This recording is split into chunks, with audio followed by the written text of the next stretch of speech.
Alors, je suis Rémi Chaillet, j'ai fait pas mal d'illustrations, j'ai commencé par faire un petit peu de storyboard de pub.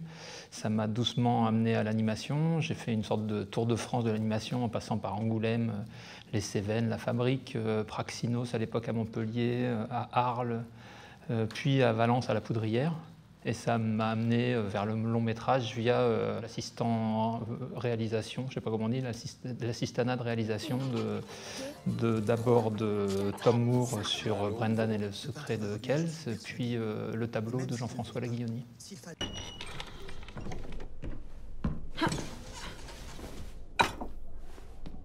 Debout, princesse! Tout en haut du monde, c'est une aventure qui a démarré à la Poudrière.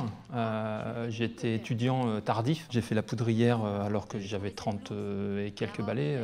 Il y avait une prof de scénario qui s'appelle Claire Paoletti qui m'a proposé son projet. Je peux avoir des blinis plutôt? Avec du caviar aussi? Je te donne 10 minutes pour te préparer.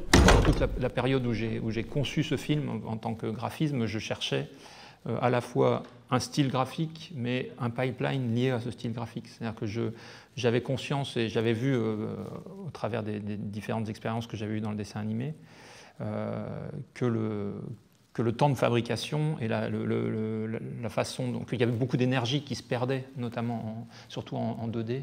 Avec chaque projet de film, avec chaque histoire, avec chaque idée d'histoire, il y a une multitude de projets possibles, quoi. Et j'ai trouvé ça assez beau, parce que du coup, il n'y a pas de vérité, quoi. Il n'y avait pas qu'une seule solution. Nous, on en a pris une.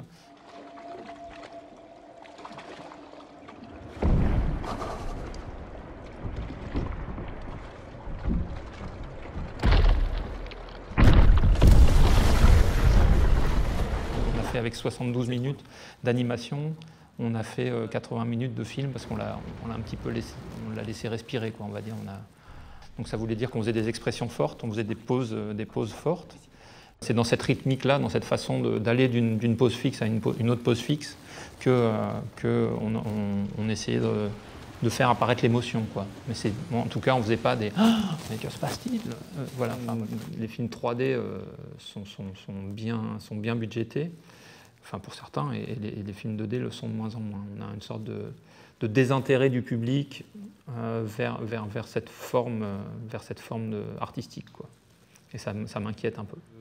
De moins en moins de moyens et de moins en moins de succès. Donc de moins en moins de succès, de moins en moins de moyens, donc de moins en moins de moyens, de moins en moins voilà, on est un espèce de truc comme ça. Donc moi, mon prochain film qui s'appelle Calamity, une enfance de Martha Jane Canary, je sens qu'il va falloir que je le fasse pour moins cher. Ça me tend au nez.